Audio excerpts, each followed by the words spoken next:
Heads of schools will be given a free hand to take charge of their schools, and they'll be held to account for the performance of their students.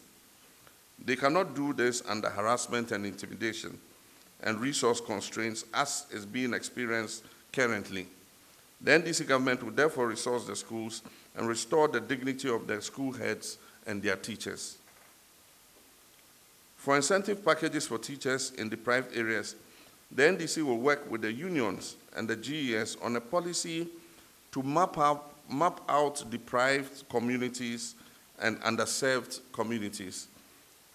A comprehensive data on teachers working in such communities would be compiled so that those teachers can be compensated for the deprivation they suffer in such areas.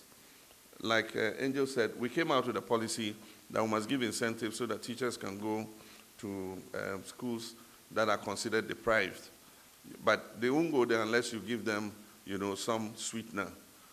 But we never implemented it because we couldn't come up with an agreement on which schools are deprived and which are not. But if we're able to go past that, we should be able to identify and map out teachers who are working in deprived areas and then give them that incentive. A comprehensive data on teachers in such areas will be gathered so that teachers can be compensated for the deprivation they suffer for serving in those areas. The NDC is in solidarity with teachers in decrying the current manipulation, abuse, and wrongful punishment of teachers by this NPP administration. It is not surprising that you have captured this amongst your concerns.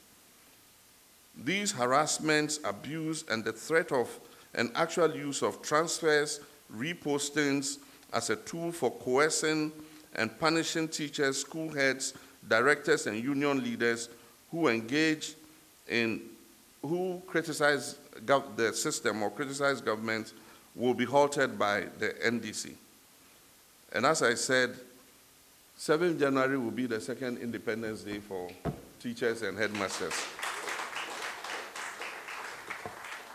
You'll be free to speak your minds without fear that you'll be transferred to Bunkurugu or Bole or Mandari or Makango or somewhere like that.